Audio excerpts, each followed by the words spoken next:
إن الحمد لله نحمده ونستعينه ونستغفره ونعوذ بالله من شرور أنفسنا وسيئات أعمالنا من يهده الله فلا مضل له ومن يضلل فلا هادي له وأشهد أن لا إله إلا الله وحده لا شريك له وأشهد أن محمدا عبده ورسوله يا أيها الذين آمنوا اتقوا الله حق تقاته ولا تموتن إلا وأنتم مسلمون يا أيها الناس اتقوا ربكم الذي خلقكم من نفس واحدة وخلق منها زوجها وبث منهما رجالا كثيرا ونساء واتقوا الله الذي تساءلون به والأرحام إن الله كان عليكم رقيبا يا أيها الذين آمنوا اتقوا الله وقولوا قولا سديدا يصلح لكم أعمالكم ويغفر لكم ذنوبكم ومن يطع الله ورسوله فقد فاز فوزا عظيما أما بعد. Donc nous sommes toujours dans notre série de réfutations contre Ousmane Timéra et c'est toujours dans la même vidéo qui s'intitule Couper les mains des volets en islam. Donc c'est cette vidéo on analyse toujours. Donc cette fois-ci je crois que aujourd'hui cette intervention serait la dernière intervention par rapport à l'analyse de cette vidéo. Après on va entamer une autre vidéo pour réfuter les ambiguïtés également. Donc à partir de la 8e minute 55e seconde jusqu'à la 10e minute, Ousmane Timéra nous dit ceci. Je vous laisse écouter. Surtout, même cher quand même, il est d'accord avec moi ou pas. Mais surtout ce qui m'intéresse dans cette affaire, c'est que si le prophète a coupé la main de quelqu'un, alayhi salatu wassalam, et que ses compagnons l'ont fait aussi, c'est pas une ou deux personnes qui doivent nous rapporter cette affaire. C'est pas possible. Parce que si on coupe la main de quelqu'un ici, ça fait la une des journaux. Oui, c'est ce qu'on appelle Maïa Mobile. Et cette affaire-là, c'est des gens individuels comme ça qui nous racontent que le prophète aurait coupé la main ou il aurait dit ça. Pourquoi et comment ça se fait? Et c'est pas normal. Normalement, cette affaire, c'est des milliers de personnes qui doivent nous en parler. Depuis le début. Et que ça vienne à un moment donné, on en a 10 000 qui nous disent la même chose. Ah ouais, là, c'est pas possible. Ici, cette affaire-là, ce sont des hadiths. Ça pose problème. Oui, mais du coup, c'est un gros problème. Donc j'irai, et c'est là la question, et je m'arrête là. Est-ce que couper la main ils ont coupé la main? Est-ce que couper la main d'un voleur, c'est un événement national? Mais ils ont... non. Ils ont ramené la... Ben non. Mais si. Ben non. Mais si, mon cher frère. Couper la main d'un voleur, ça c'est pas... C'est une grosse affaire. Ben non. Qu'est-ce qu'il faut savoir? Donc voilà. Il dit, si le prophète sallallahu alayhi wa sallam a coupé la main de quelqu'un, si les compagnons l'ont fait, si les compagnons l'ont fait aussi, ce n'est pas une ou deux personnes qui doivent nous rapporter cette affaire-là. Ce n'est pas possible. Parce que si on coupe la main de quelqu'un ici, ça fait des journaux. Normalement, cette affaire, c'est des milliers de personnes qui doivent nous en parler. Ici, cette affaire-là, ce sont des hadiths. Ça cause des problèmes. Fin de citation. Moi, j'ai dit, ça ne cause pas de problème. Donc, je réponds à sa parole. Je dis quoi? Ça ne cause pas de problème. Si ce sont des gens dignes de confiance qui nous rapportent cela. Donc, si c'est quelqu'un digne de confiance qui nous rapporte une information, on prend en considération. Parce que Allah n'a pas conditionné l'acceptation de l'information par un grand nombre. Allah a plutôt conditionné l'acceptation de l'information par quoi? Par quelqu'un qui est digne de confiance. Comme cela est témoin dans le Coran. Dans le Coran, ça va même partie même des preuves que certains savants me prennent pour dire quoi? Qu'on doit prendre même l'information à caractère unique. Tant que c'est quelqu'un digne de confiance qui m'a posé. À titre d'exemple, je donne un exemple maintenant. Il y a un savant, maintenant, l'imam Malik, maintenant, il dit quoi? Il rapporte maintenant que il y a la chaîne de tradition qui est connue, qui est quoi? Malik, d'après Nafi, d'après Ibn Omar, que le prophète a dit par exemple. Malik, c'est quelqu'un qui est digne de confiance. Il rapporte maintenant un récit de Nafi, qui rapporte Ibn Omar. Donc, et on voit que le récit là, il n'y a que ça. C'est-à-dire que ce récit, c'est venu juste par la voix de quoi? De Malik, d'après Nafi, d'après Ibn Omar. Donc, aucun parmi les rapporteurs n'a rapporté ces récits, sauf d'après Malik, d'après Nafi, d'après Ibn Omar. On va rejeter ça. Parce que c'est juste une personne il y a un grand nombre, des milliers de personnes qui n'ont pas rapporté, parce que des milliers de personnes n'ont pas rapporté, donc on va rejeter ça. C'est où la preuve de cela? Malik, c'est quelqu'un qui est digne de confiance. Il fait partie des rapporteurs qui sont même, on peut dire même en français, qui sont très dignes de confiance. Dans l'imam Malik, maintenant, il rapporte un récit, il dit que non, on ne va pas prendre en considération. Pourquoi on ne va prendre en considération? Il ment. Si tu dis qu'il peut se tromper, ok, toi-même tu peux te tromper. Si tu dis, il se peut que c'est toi qui t'es trompé, pour dire que c'est lui qui s'est trompé, on a besoin d'une preuve. Il y a quelqu'un qui dit de combien, par exemple, je donne maintenant un exemple. Le chef voisin nous dit maintenant, à titre d'exemple, il y a le chef voisin qui dit quoi? Qu'il a entendu que le chef Ibn Baz a dit que le chef Mohamed Ibrahim a dit telle chose. Je vais douter de ça. Le cheikh Mohamed Ibrahim al-Cheikh, il est connu. Le Mufti, c'est l'ancien Mufti d'Arabie Saoudite. Il fait partie des plus grands savants de notre époque. Et il fait partie quoi? Des professeurs de Cheikh Ibn Baz. Le chef Fawzan fait partie des élèves de Cheikh Ibn Baz. Donc le chef Fawzan, il nous dit maintenant que le Cheikh Ibn Baz lui a dit que le cheikh Mohamed Ibrahim lui a dit telle chose. Il lui a dit non, il faut que ce soit un grand homme qui doit nous rapporter avant de prendre l'information. Pas du tout. Allah nous a conditionné l'acceptation de l'information par le fait qu'il faut que ce soit quelqu'un qui soit digne de confiance. Maintenant, lorsque la personne n'est pas digne de confiance, c'est en ce temps maintenant on rejette l'information, on ne prend pas l'information en considération. C'est en ce temps qu'on ne prend pas l'information en considération. Et également, c'est en ce temps également qu'on appelle quand la personne n'est pas digne de confiance, ou bien la personne est quoi, ou bien la personne il n'est pas, ou bien la personne est inconnue. La personne ne le connaît pas, donc la personne est inconnue, c'est en ce temps on peut rejeter l'information. Mais la personne est digne de confiance. Quelle est la preuve qui nous dit qu'on ne doit pas prendre l'information en considération? Là où la preuve de cela dans le Coran.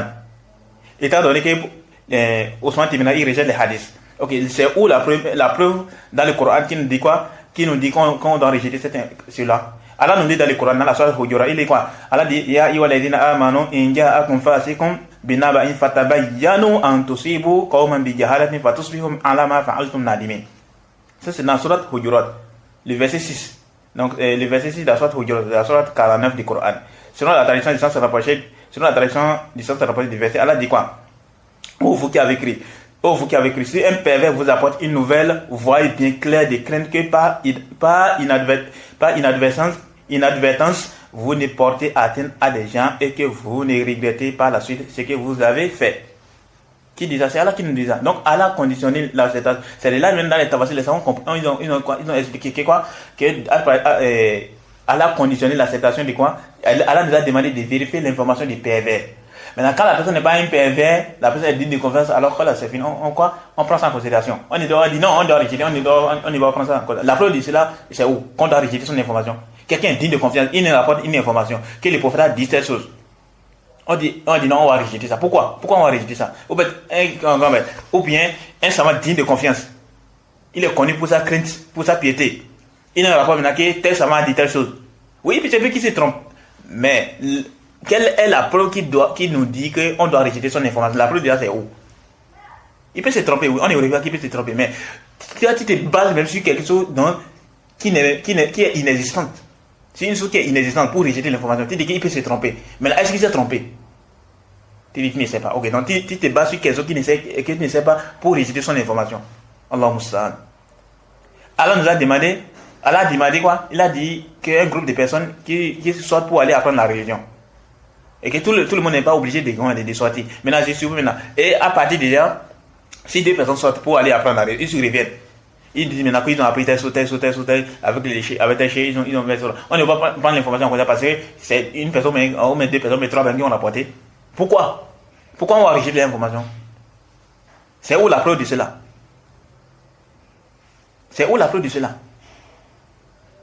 Nulle part.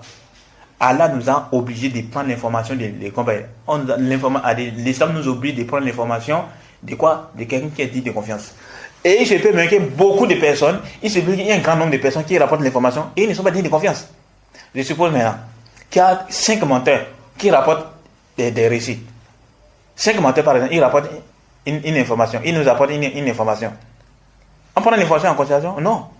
Pourtant, c'est un grand nombre de personnes qui nous rapportent. Et de l'autre côté, on voit qu'il n'y a qu'une seule personne qui rapporte l'information. Et on prend en considération l'information. Pourquoi on prend en considération l'information? Du fait que c'est quelqu'un qui est digne de confiance. Et on voit ça trop dans la scène des hadiths. On voit ça. Parfois, certains savants, ils vont quoi? Parfois, il y a quand on parle des hadiths marginales, les hadiths charges. Les choses, quand on parle des choses dans la scène des hadiths. Parfois, tu vas voir, certains savants, ils vont faire quoi? Ils vont dire que ce qui est pris en considération, donc ce qui est authentique, c'est quoi? C'est ce qui est rapporté par les petits nombres. Mais ce qui est rapporté par les grands nombres là, c'est pas authentique. On voit ça beaucoup dans la scène des hadiths. Quelqu'un qui étudie la scène des hadiths, il n'y a pas ça. C'est-à-dire, on voit un grand nombre de personnes qui rapportent, par exemple, un grand nombre de personnes, il y a 20 personnes qui rapportent, des 20 personnes qui rapportent, et il y a 20 personnes qui rapportent telle information. Et de l'autre côté, on voit qu'il y a une seule personne qui s'est isolée. Parfois, il y a certains savants qui disent quoi? Que les deux là sont authentiques. Et parfois, il y a certains qui disent quoi? Que ce qui est authentique, c'est plutôt celui qui s'est isolé là. On voit ça souvent dans la scène des hadiths. Dans la scène des hadiths. Et tous ces trucs-là, c'est détaillé dans quoi? Dans la scène des hadiths. Ici, le but ici, c'est pas de détailler ce point-là. Mais c'est juste pour vous faire comprendre que quoi? Que c'est pas problème de quoi des milliers de personnes. Ce qui est pris en considération comme c'est quoi? C'est on va étudier l'information. Est-ce que c'est quelqu'un qui est digne de convaincre qu'il rapporte l'information ou pas? Oui, si encore une autre personne vient nous rapporter la même information, oui, la certitude augmente. C'est pourquoi même les gens qui disent aujourd'hui que non, l'information à caractère aujourd'hui, quand on avait dit dans l'audio précédent, on avait dit quoi? Les savants sont unanimes sur le fait que quoi? L'information à caractère unique, on met ça en application, mais ils divergent. Qu'est-ce que ça implique? Est-ce que ça implique une certitude ou bien ça implique plus qu'une probabilité? Même les gens qui disent aujourd'hui même les gens qui disent que non, ça implique une certitude et autres là. Mais ça implique certitude chez qui? C'est chez tout le monde. L'information peut-être même à caractère notoire et ça n'implique pas une certitude chez quelqu'un. La Bible, le Coran. Le Coran est venu de manière mutawatir. Mais on voit quand même, est-ce que c'est tout le monde qui croit au Coran? Non. On voit qu'il y a certains, comme par exemple les mécréants. Les mécréants ne croient pas au Coran. Les mécréants ne croient pas au Coran. Pourtant, le Coran est venu de manière mutawatir. Donc, on se rend compte que quoi, malgré l'information peut même parvenir à quelqu'un de manière mutawatir, mais il ne croit pas à ça. Donc, quand il dit que ça implique la certitude, ça implique la certitude c'est qui? C'est pas chez tout le monde. C'est pas chez tout le monde. Même, donc, de la même manière que chez toi, l'information à caractère, de la même manière que chez quelqu'un, l'information à caractère notoire ne va pas impliquer la certitude. C'est de cette même manière que chez quelqu'un d'autre, l'information à caractère unique peut impliquer la certitude. C'est quelque chose qui est relatif. Tu dis que l'information à caractère unique n'implique la certitude. Ça n'implique pas la certitude chez qui? C'est chez tout le monde? Pas du tout. Pas du tout. Je viens maintenant, l'imam Malik, maintenant, il me rapporte d'après Nafin, d'après Ibn Omar, que le prophète a dit. Ça, c'est même la ferme conviction que le prophète a bien dit. Et ça implique la certitude chez moi. Si ça implique la certitude chez toi, c'est ton problème. L'imam Malik, il est connu. Nafin, il est connu. Ibn Omar, il est connu. Et il me rapporte maintenant, l'imam Malik, il rapporte maintenant de Nafin, d'après Ibn Omar, que le prophète a dit. Ça implique la certitude chez moi. De la même manière, ça implique la certitude chez certaines personnes. Qui dit encore si on a mis des indices? Parmi les indices que certains ont dit, ils disent quoi? Que c'est rapporté. Si ça a été rapporté par Bukhari et Muslim. Vous voyez? Ensuite, quand il dit, quant à sa parole, la parole de Ousmane Timera, il dit quoi? Il dit, ça doit faire quand normalement cette affaire, c'est des milliers de personnes qui doivent nous appeler. La preuve des détails où? La preuve c'est où les conditionnés que c'est des milliers de personnes sont là. Parfois on voit même des hadiths, on voit même qu'il n'y a qu'un seul compagnon qui rapporte les hadiths. Parfois on voit qu'il n'y a qu'un seul compagnon qui rapporte les hadiths. Article des les hadiths de Omar. Les hadiths de Omar. Il n'y a que Omar seul qui rapporte les hadiths. Donc on se rend compte que quoi? Que quoi? Cette comparaison qu'il veut faire là, ça ne marche pas. Il dit quoi? Puis il a dit quoi? Ce n'est pas possible. Parce que si on coupe la main de quelqu'un ici, ça fait des journaux. Mais à notre époque, la perversité est répandue, le couvre est répandu. Les gens sont pleins dans la perversité. Les gens sont encore en pleine. Ils sont beaucoup dans la perversité. Tu vois, la mécréance est répandue un peu partout, même au sein de la communauté musulmane. Même certains musulmans, tu vois, surtout chez les soufis, tu vois, ils mettent en application plein de choses qui ont rapport avec le coufre, l'adoration des tombes et autres là. Tu vois, plein de choses au sein de la communauté musulmane. Mais est-ce qu'à l'époque du prophète, c'est le cas? Les musulmans, ils sont dans la perversité comme ça? Pas du tout. Mais comment tu peux faire la comparaison? Comment tu peux faire la comparaison entre l'époque qui est quoi? Qui est gâtée, qui s'est égaré? Parce que dans l'époque là, il y a beaucoup d'égarements. La majorité des habitants sur la terre, c'est les gens qui sont égarés. La majorité des êtres humains qui sont sur la terre aujourd'hui, la majorité, sont les égarés. Les migrants sont plus nombreux que les musulmans. Et sans oublier encore que parmi les musulmans, il y a certains qui sont dans la perversité. Et donc, comment les gens qui se sont égarés Tu peux faire la comparaison avec les gens qui étaient guidés comme à l'époque des pieds précurseurs. Parce que à l'époque, les pieds précurseurs, ils ne se comportaient pas comme on se comporte à notre époque. Parce qu'aujourd'hui, à notre époque, non seulement la perversité est répandue, mais ça joue là le fait que tout le monde veut parler. Même les liorats, ils veulent parler dans la religion. Mais à l'époque des peuples, c'est comme ça? Pas du tout. Parfois même, il y a certaines personnes qui viennent même narrer certaines choses et ils connaissent, ces peuples, ils connaissaient, mais ils ne disent rien. À titre d'exemple, je crois que, je ne sais plus si c'est en marche, mais si c'est champ au bas, il dirait que quoi? Que parfois il y a quelqu'un qui vient lui narrer certains hadiths, s'il vient lui narrer certains récits, il fait comme si lui ne connaissait pas ces hadiths. Alors que lui, il connaissait ces hadiths-là avant même qu'il ne soit même né, que cette personne ne soit même née. Donc on comprend quoi? Que les peuples professeurs, ils se mettent en avant pour parler comme on voit avec certains aujourd'hui musulmans aujourd'hui, ou bien certaines personnes aujourd'hui. Aujourd'hui, tu vas voir, quelque chose se fait en même temps que il veut propager. Même si c'est même parfois l'information n'est même pas vérifiée. Combien de personnes ils envoient des fausses informations? Et ils s'en foutent, est-ce que c'est vérifié ou bien c'est pas vérifié? Ils s'en foutent. Tout seulement quand l'information les parvient, ils ne commencent pas pour parler. Parfois, c'est la fausse information. Ils ont dit que tel quoi. Combien de fois les gens aujourd'hui ont propagé que l'Arabie Saoudite fait les mots au lit. Combien de personnes essaient de propager ces informations-là sur les réseaux sociaux? Mais pourtant, c'est une information qui est fausse. C'est une information qui est fausse. Donc, comment tu peux comparer l'époque des peuples avec notre époque? Tu peux pas comparer. Parce que l'époque des peuples, c'est une époque qui est quoi? C'est une époque qui est bénite. C'est une époque qui est bénie par Allah subhanahu wa ta'ala. C'est une époque qui a été attestée, que Allah subhanahu wa ta'ala a attesté, et le prophète également a attesté, de les guidances, de les guider, qui sont sur la vérité. Et donc, c'est les gens qui ne s'adonnent pas à n'importe quoi. Contrairement à notre époque où beaucoup de personnes s'adonnent à leur passion. Comment tu peux faire une comparaison comme ça? Tu dis non, à notre époque, ils vont faire quoi? Ça fait des honneurs et autres là. Mais à l'époque des peuples, c'est comme ça? Pas du tout. C'est pas comme ça. Parfois même, comme je disais, on amène à dire, parfois même, les compagnons, d'abord les compagnons du prophète. On prend les cas des compagnons du prophète. Les hadiths de Omar ibn Khattab, les hadiths sur l'intention là. Le prophète a dit ça à quel moment? C'était suite à l'immigration, non? Quand le prophète a dit ça suite à l'immigration là, les compagnons ont appris, ils ont entendu. Le prophète a dit ça. Le prophète a dit ça. Mais malgré ça, on se rend compte qu'il n'y a aucun compagnon qui rapporte les hadiths là, sauf Omar. Les hadiths tournent autour de Omar. Qu'est-ce qu'on tire quoi comme un point bénéfique par rapport à ce que Ousmane Timi avait vécu comme information? On tire de là que quoi? Le fait que les compagnons ils entendent quelque chose du prophète, et c'est pas forcément que tout le monde et tous ils vont rapporter. Si l'un d'entre eux a déjà rapporté, ça yakfi, ça suffit. Il se peut aussi que d'autres également ils rapportent. Plus que ça, mais parfois, il y a un compagnon qui tient seulement un hadith. Et les autres, ils n'ont pas connaissance de ces hadiths-là. Donc, quand ils apprennent que tel compagnon est là-bas, ils voyaient pour aller vers ce compagnon pour aller prendre les hadiths. Ça, c'est connu dans l'histoire. Combien de hadiths, parfois les prophètes, ils donnent des hadiths à certains compagnons. Donc on se rend compte que quoi? Que tu ne peux pas comparer l'époque des peuples à notre époque. Tu ne peux pas les comparer.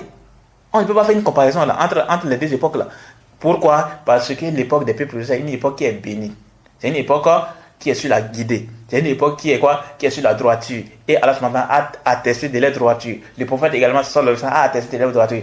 Et alors que notre époque là, c'est une époque dont la perversité est répandue. Donc, l'homosexualité, c'est devenu quelque chose de normal.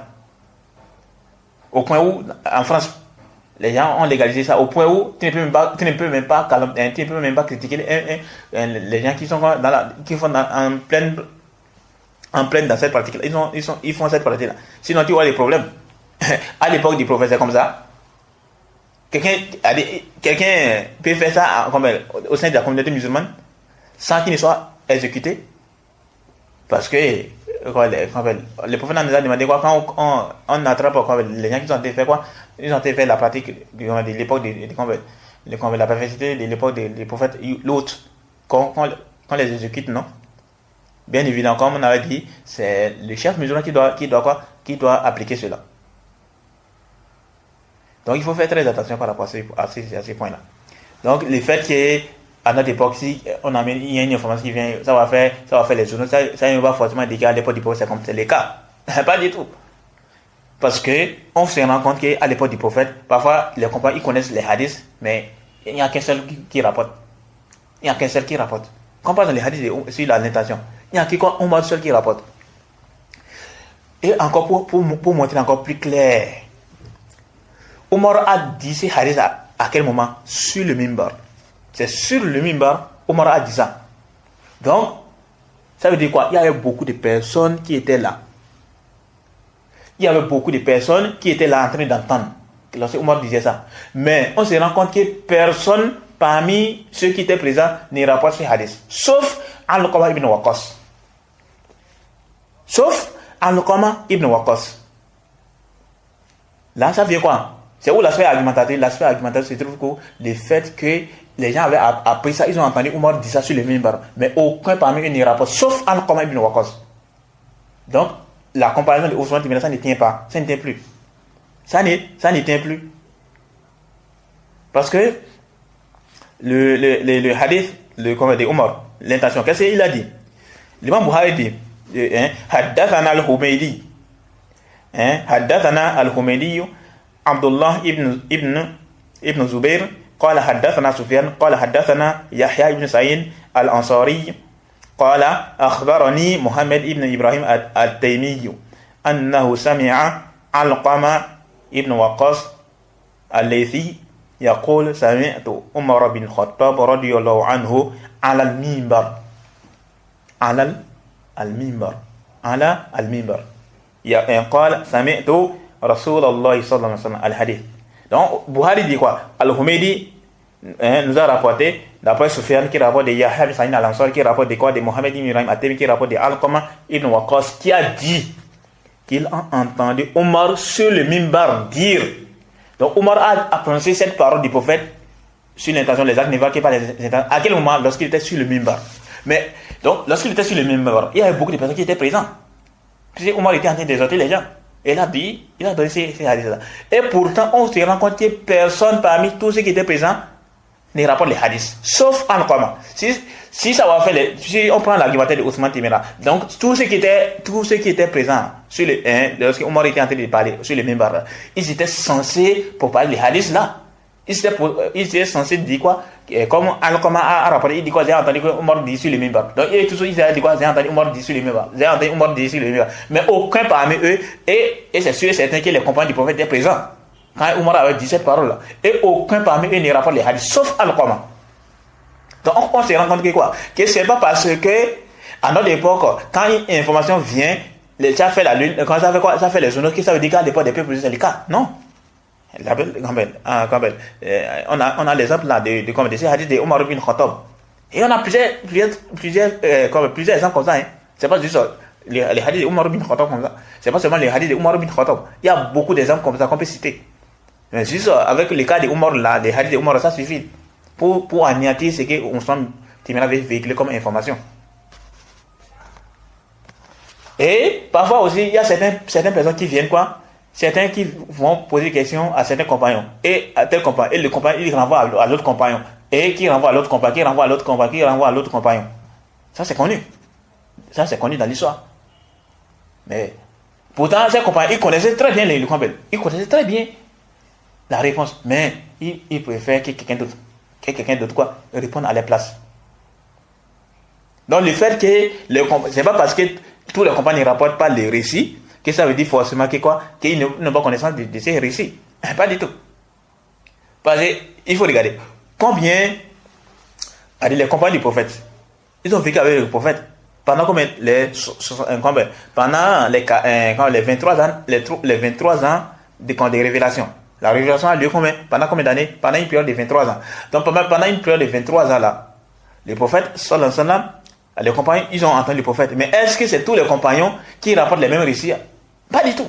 Parfois, on voit même qu'il y a certains compagnons qui rapportent très peu de récits. Est-ce que le fait que ces compagnons rapportent très peu de récits, ils n'ont pas connaissance des autres récits qui ont été rapportés?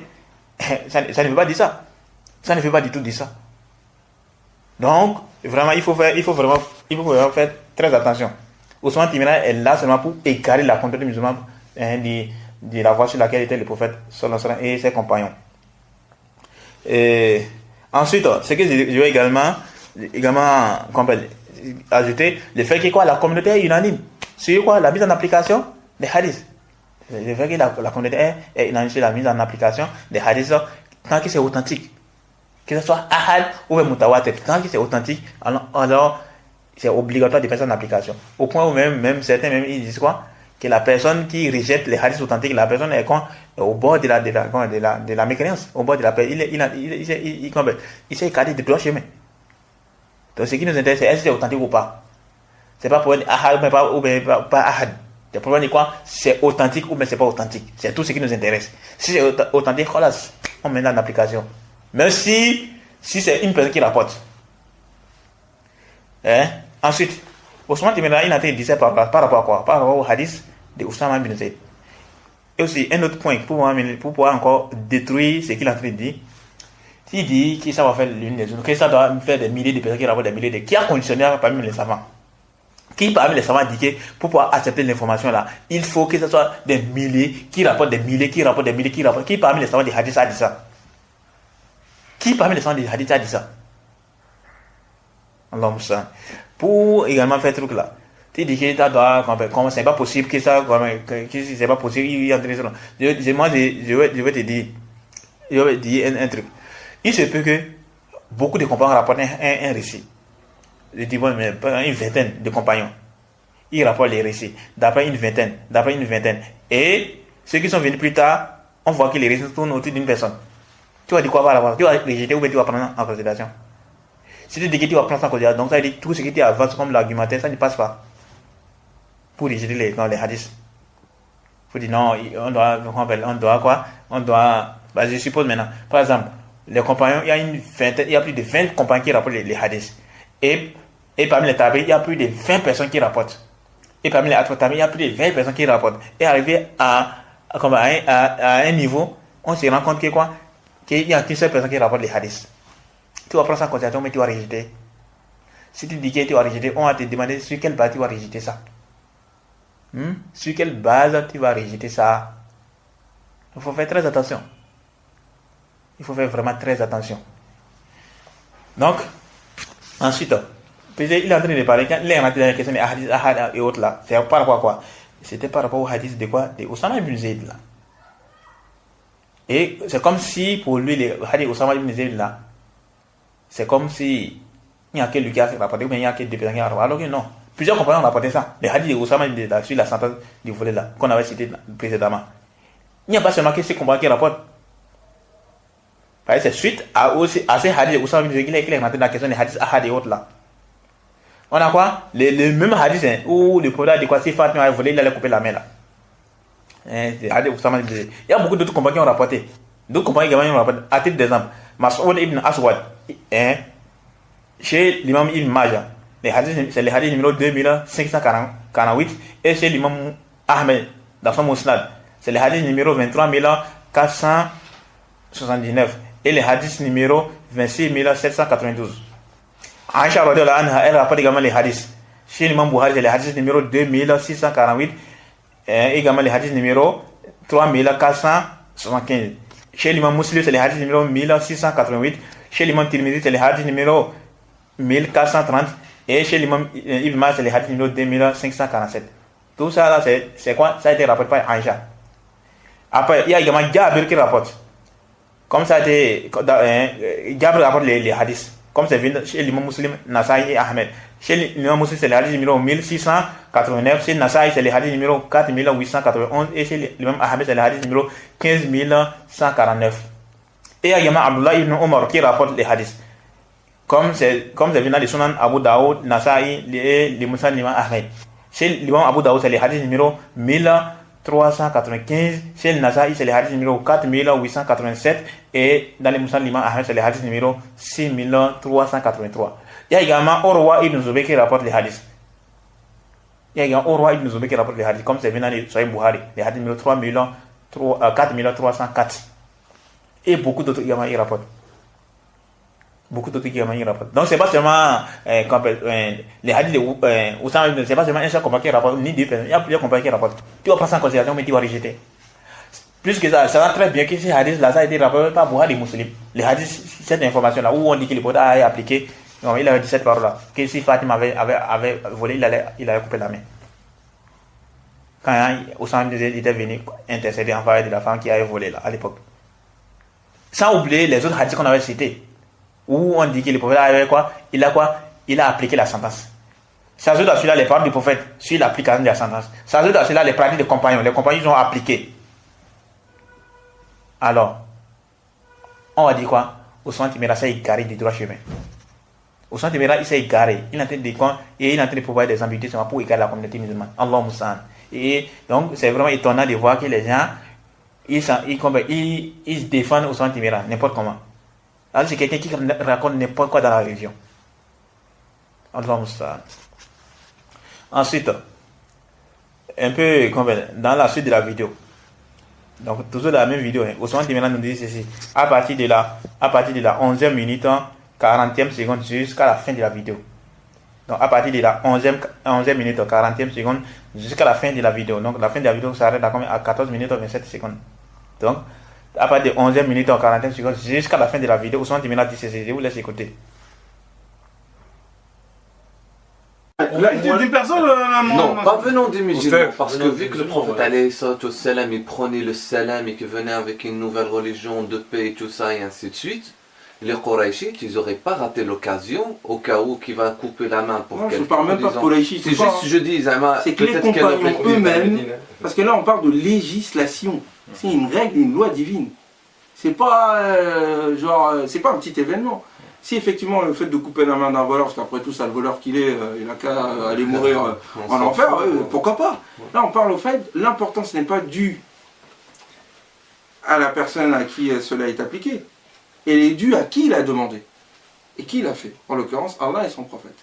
Et ça prend toute une autre dimension.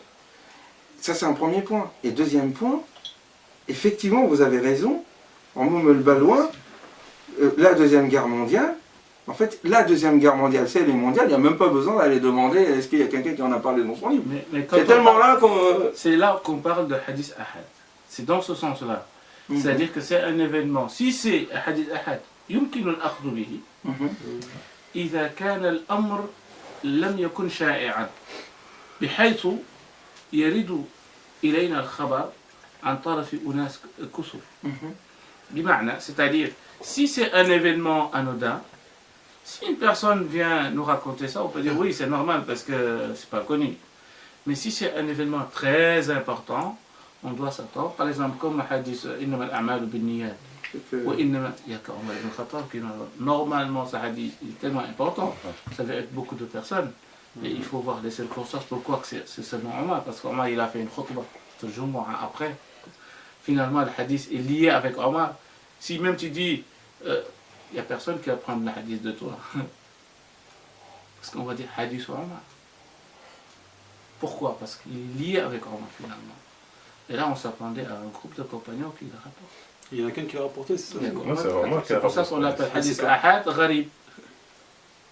Innama al-a'malu bin-niyyat, c'est un hadith. Oui. Et c'est le premier hadith dans Sahih Bukhari. Mais ça c'est une parole. Moi ce qu'on est en train de dire c'est un acte de public. Et encore une fois, si effectivement vous avez raison, admettons que vous avez raison sur ce sujet-là. Non, moi je. C'est une parole. Moi je pose une question. Hein. Ah, je veux dire, ça dépend. Est-ce que couper une main, à l'époque, c'était un événement anodin, ou bien c'était un événement important? Non, mais la question qu'il faut se poser, c'est est-ce que les questions qui sont en lien avec la charia qui sont pour tout le monde, hein, peuvent venir de cette manière-là. Donc, voilà. Voilà ce qu'il dit. Il dit, au sujet des hadiths de l'intention, là, en ce qui concerne les hadiths de l'intention, il dit que ça c'est une parole. Que c'est une parole. Et que ça c'est pas un acte. Même si c'est un acte. Avant même de continuer, j'avais oublié. À l'époque du prophète, sallallahu alayhi wa sallam, le prophète, c'était pas, le point ne conditionnait pas que l'information, que les gens acceptent l'information, quand ça c'était quoi? Quand ça c'était des milliers de personnes. Mais le prophète, ce qui était pris en considération, c'était l'information que la personne soit digne de confiance. On a même, j'ai même oublié même d'évoquer ça dans l'audio précédent. Parmi les pratiques des compagnons, il y a le fait que quoi, par exemple, le prophète avait envoyé Muaz ibn Jabal au Yémen pour lui enseigner la religion. Et Muaz ibn Jabal, il fait partie des savants, les savants parmi les compagnons. Donc le prophète l'avait envoyé au Yémen. Le prophète il avait envoyé un groupe de personnes, des milliers de personnes, pour aller là-bas. Pas du tout, c'est Muaz ibn Jabal, il a été là-bas pour lui enseigner la religion. Donc ils ont été Muaz ibn Jabal était en train de les enseigner. Donc l'information qui leur est parvenue, c'est une information à caractère notable, c'est une information à caractère unique. C'est ahad, mais c'est quoi? C'est mutawatir.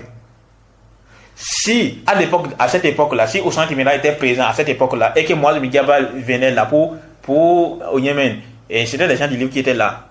Et donc si Ousmane Timira était présent à cette époque et Muaz ibn Jabal il a quoi? Il a rencontré Muaz ibn Jabal et Muaz ibn Jabal était en train d'enseigner la religion. Ousmane Timira allait prendre en considération toutes les informations que Muaz ibn Jabal allait transmettre ou bien il va rejeter pour dire quoi que c'est pas ahad, c'est pas mutawatir. Il faut que ça soit un grand nombre de personnes qui vont rapporter.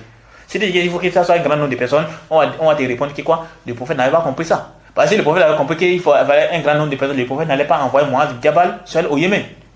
À ces gens-là, les gens auxquels le prophète a envoyé Muaz ibn Jabal. Il n'allait pas envoyer Muaz ibn Jabal à ces gens-là. Il allait envoyer plusieurs personnes, des milliers de personnes. Mais le prophète, il a envoyé Muaz ibn Jabal à ces gens-là, à cette communauté-là. Les gens vers qui Muaz ibn Jabal s'est dirigé là. Et Muaz ibn Jabal les enseigne la religion, la croyance. Mais ça fait même partie des preuves que les savants même utilisent pour réfuter des gens qui disent qu'on n'est pas les hadiths ahad dans la croyance. Parce que Muaz ibn Jabal, il les enseignait la croyance également. Parce que le prophète a dit quoi? Sallallahu alayhi wa sallam, tu vas vers les gens du livre, que la preuve des choses à laquelle tu les invites, soit quoi? Qui s'attestent qu'il n'y a aucune divinité qui mène l'adoration en dehors d'Allah et que Mohammed, sallallahu alayhi wa sallam, est son serviteur et son messager. Et quand ils vont accepter maintenant ton message, quand ils vont accepter cela, il faut les informer. La Kala subhanahu wa ta'ala les a obligés 5 prières jusqu'à la fin des hadiths. Donc le prophète Muaz ibn Jabal était parti là pour les enseigner la croyance, les tawhid et également les sujets en rapport avec les fiqh, la jurisprudence, la prière, la zakat et autres, là, comme c'est vu dans la suite des hadiths.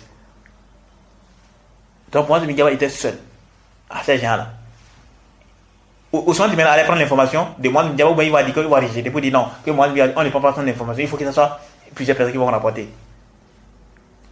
Donc, plus que ça encore, le prophète n'avait pas compris ça, qu'il fallait quoi? Il fallait un grand nombre de personnes. Et quand il a dit quoi à Muaz ibn Jabal de pas raconter un hadith aux gens. Quel hadith? Un jour, Muaz ibn Jabal dit quoi? Muaz ibn Jabal dit quoi? Qu'il était derrière le prophète sur un âne. Et le prophète l'a interpellé 3 fois. À chaque fois, il répondait il répondait au prophète. Et le prophète lui a dit quoi? Est-ce que tu connais les droits d'Allah sur ses serviteurs et les droits des serviteurs sur Allah? Muaz ibn Jabal a dit quoi? Allah et son messager sont plus savants. C'est un hadith qu'on utilise dans la Kitab Tawhid. Et ça fait partie quand on parle des mérites des Tawhid, on évoque même ces hadiths-là. Et qu'est-ce que le prophète lui a dit? Vers la fin des hadiths, le prophète a dit quoi? Il a dit quoi? Les droits d'Allah sur ses serviteurs, c'est que Allah les droits d'Allah sur ses serviteurs, c'est quoi? C'est que les serviteurs l'unifient. Il adore sans rien lui associer. Et le droit des serviteurs sur Allah, c'est que Allah ne châtie pas une âme qui ne lui a pas donné des associés. Donc, quelqu'un qui n'a pas commis des shirk, Allah ne lui châtie pas. Allah ne lui châtie pas. Bon, les savants, on ne va pas rentrer dans les détails. Il dit, ne lui châtie pas, il dit, ne lui châtie pas, il ne parle de quoi? Des mérites du tawhid. Maintenant, qu'est-ce que Muaz ibn Jabal a dit? Il a dit, oh, messager, est-ce que je vais informer les gens de cette nouvelle? Et le prophète a dit non, ne le dis pas. Il risque quand c'est basé sur ça, il ne faut pas errer. À cause de ça, du fait que les gens vont se baser sur ça, il ne faut pas errer. Le prophète a demandé à Muaz ibn Jabal de ne pas faire quoi? De ne pas narrer l'histoire, de ne pas narrer ces hadiths-là. À quel moment Muaz ibn Jabal a narré ces hadiths? Lorsqu'il était sur le point de mourir. Lorsqu'il était sur le point de mourir, c'est là il créait des cachets, une science. C'est là il a fait sortir maintenant les hadiths. Il a dit quoi? Qu'il était derrière le prophète sallallahu alayhi wa sallam. Et il a dit ces hadiths. Et Anas ibn Malik, il a rapporté ces hadiths aussi. Mais il a rapporté d'après quoi? De Muaz ibn Jabal. Et également, ça fait partie des preuves que les savants disent souvent que quoi? On dit quoi? Ça montre quoi? Les hadiths également montrent que quoi? Les compagnons prenaient les hadiths entre eux. Comme également les hadiths sur la peste, où Abdurrahman ibn Auf était venu informer Omar et ses compagnons de ce que le prophète avait dit. Sallallahu alayhi wa sallam. Vous voyez?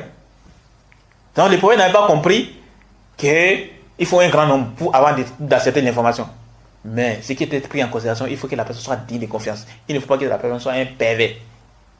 Hein? Si la personne est perverse, alors là on peut maintenant rejeter l'information. Mais la personne est digne de confiance. Pour quelle raison? Sur quelle base on va rejeter son information? Pour dire non, comme ça. Pourquoi? Et également, j'ajoute à cela, l'autre là, Huzaifa, il fait partie des compagnons qui ont rapporté le plus les hadiths qui ont rapport avec les fitanes, non? Les fitanes, les troubles. Et on dit même que c'est comme, parce que certains compagnons disent tel compagnon, certains compagnons sont on dit tel compagnon les plus savants dans la question du halal et du haram, tel compagnon, ces compagnons, ceux-ci sont les plus savants dans la question de l'héritage, ceux-ci sont les plus savants dans la question de quoi? Dans les tafsirs et autres là. Ça c'est connu, des compagnons.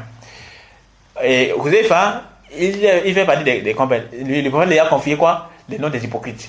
Le prophète a confié ça à d'autres personnes? Non. Le prophète a confié ça seulement à qui? À Huzaifa. Au point même, un jour, Omar est venu pour demander à Huzaifa, est-ce que le prophète m'a cité parmi les hypocrites?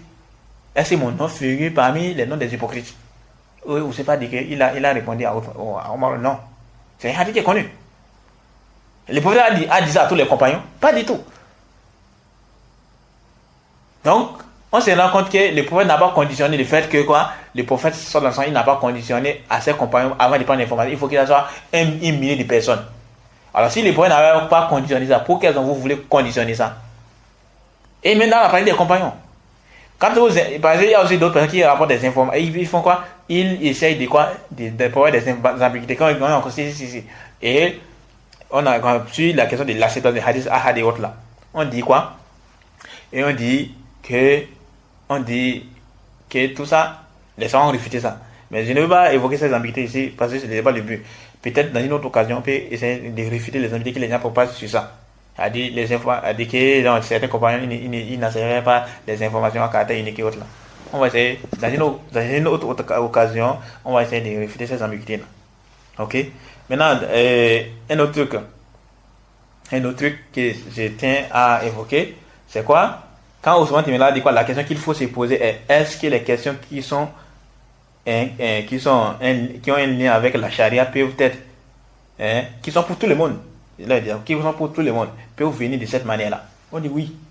Pourquoi je dis oui? Du fait que la majorité, peut-être, certains ne savent pas, la majorité des hadiths qui sont venus, c'est les hadiths ahad. La majorité des hadiths du prophète, c'est les hadiths ahad. Il y a très peu de hadiths qui sont mutawatir. Donc, quand je dis que très peu de hadiths qui sont mutawatir, c'est-à-dire, je n'ai pas les noms par rapport, les noms des mutawatir, les noms des hadiths qui sont mutawatir par rapport aux noms des hadiths qui sont ahad. Je suppose maintenant, par exemple, je suppose tous les hadiths du prophète sont environ 1 million. Donc, tous les hadiths du prophète sont environ 1 million. Et dans les 1 million là, il n'y a que 10 000 hadiths qui sont mutawatir. Parce que les hadiths qui sont mutawatir, c'est très peu. La majorité des hadiths qui sont venus, c'est les hadiths qui sont mutawatir, qui sont ahad. Très peu de hadiths sont mutawatir. Très peu de hadiths. Certains même ont dit quoi? Il y a certains qui ont dit que c'est 300 hadiths. Alors que les hadiths du prophète, c'est des milliers de hadiths. Mais eux ont dit que quoi? Il n'y a que 300 hadiths qui sont venus de manière mutawatir. D'autres ont dit que c'est 400. D'autres ont dit, il y a même des livres qui ont été écrits sur ce sujet-là pour descendre les hadiths qui sont mutawatir. L'imam Shuyuti a écrit un livre sur ça et d'autres avant également ils ont écrit. Donc, il faut imaginer. En fait, ce que Ousmane Timéla est en train de véhiculer comme un message là, c'est quelqu'un qui veut quoi? Qui veut détruire l'islam depuis même sa racine. Vous imaginez? Si on balaye tous ces hadiths là, des milliers de hadiths qui ont été rapportés. Donc, ça veut dire quoi? Dans tous ces milliers de hadiths là, on ne travaille qu'avec les hadiths qui sont mutawatir. Donc, à peine 300 hadiths. Dans tous les hadiths du prophète, on appelle 300. Sans même que même parmi ces hadiths là, les hadiths qui sont mutawatir, il y a certains qui ne sont même pas authentiques. Vous imaginez? C'est pour détruire la religion depuis même de l'intérieur. Voilà pour quelle raison les gens de l'innovation sont plus dangereux pour la communauté plus que même les mécréants. Parce que Ousmane Timéla est en train de parler au nom de la religion. Si un mécréant vient maintenant parler au nom de la religion, les gens vont dire quoi? Les musulmans ne vont pas prendre en considération ce qu'il a dit. Ils vont dire que lui a raconté n'importe quoi. Mais si quelqu'un maintenant, un innovateur, il vient maintenant parler, elle a dit, le prophète a dit, il faut avoir des ambiguïtés. Les gens ne sont pas trompés par ça. Voilà pourquoi dans certains savants disent quoi? Que l'innovateur, il est pire que les mécréants. C'est par rapport à ça, c'est par rapport à cet aspect-là. C'est pas que quand quelqu'un dit que les mécréants, sinon de manière générale, c'est que les mécréants, il est pire. C'est la pire des créatures. Les mécréants, il est pire que les musulmans. Même si certains essaient de dire, non, il y a certains musulmans, mécréants qui sont meilleurs que les mécréants. Comment ça, quelqu'un qui est mécréant, comment il peut être meilleur qu'un musulman? La pire des créatures, c'est les mécréants. C'est un mécréant. Comment un mécréant peut être meilleur qu'un musulman? Voilà, c'est pourquoi on dit quoi? Qu'on doit apprendre notre croyance. Il faut faire très attention. Il y a certains là, par exemple, les égarés là, ils vont dire que non, les mécréants là, il y a certains mécréants qui sont meilleurs que les musulmans. Comment un mécréant peut être meilleur que les mécréants? Oui, ils disent ça par rapport à quoi? À certains comportements.